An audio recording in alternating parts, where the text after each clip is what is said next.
secret of health, success, and power.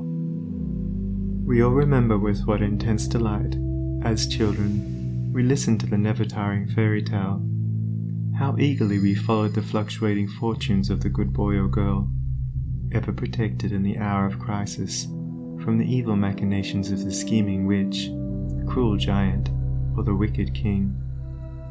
And our little hearts never faltered for the fate of the hero or heroine, nor did we doubt their ultimate triumph over all their enemies, for we knew that the fairies were infallible, and that they would never desert those who had consecrated themselves to the good and the true.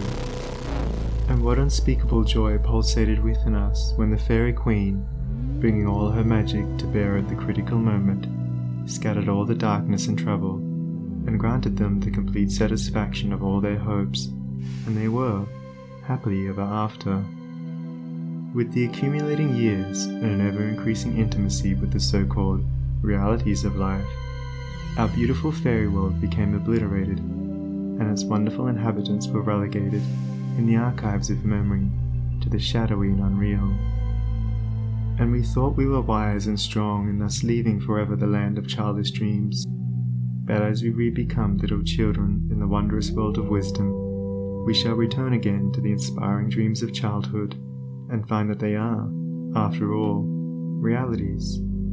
The fairy folk, so small and nearly always invisible, yet possessed of an all-conquering and magical power, who bestow upon the good health, wealth, and happiness, along with all the gifts of nature in lavish profusion, start again into reality and become immortalized in the soul realm of him who, by growth in wisdom, has entered into a knowledge of the power of thought and the laws which govern the inner world of being. To him the fairies live again as thought people, thought messengers, thought powers working in harmony with the overruling good. And they who, day by day, endeavor to harmonize their hearts with the heart of the supreme good, do in reality acquire true health, wealth, and happiness. There is no protection to compare with goodness, and by goodness I do not mean a mere outward conformity to the rules of morality. I mean pure thought, noble aspiration, unselfish love, and freedom from vainglory. To dwell continually in good thoughts is to throw around oneself a psychic atmosphere of sweetness and power which leaves its impress upon all who come in contact with it. As the rising sun puts to rout the helpless shadows, so are all the impotent forces of evil put to flight by the searching rays of positive thought which shine forth from a heart made strong in purity and faith. Where there is sterling faith and uncompromising purity, there is health, there is success, there is power. In such a one, disease, failure, and disaster can find no lodgment, for there is nothing on which they can feed. Even physical conditions are largely determined by mental states, and to this truth the scientific world is rapidly being drawn.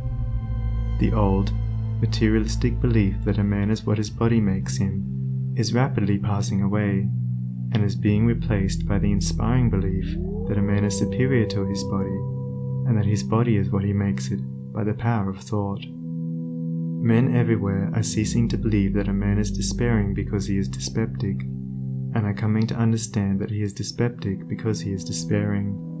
And in the near future, the fact that all disease has its origin in the mind will become common knowledge. There is no evil in the universe but has its root and origin in the mind, and sin, sickness, sorrow, and affliction do not, in reality, belong to the universal order, are not inherent in the nature of things, but are the direct outcome of our ignorance of the right relations of things. According to tradition, there once lived, in India, a school of philosophers who led a life of such absolute purity and simplicity that they commonly reached the age of 150 years, and to fall sick was looked upon by them as an unpardonable disgrace, for it was considered to indicate a violation of law.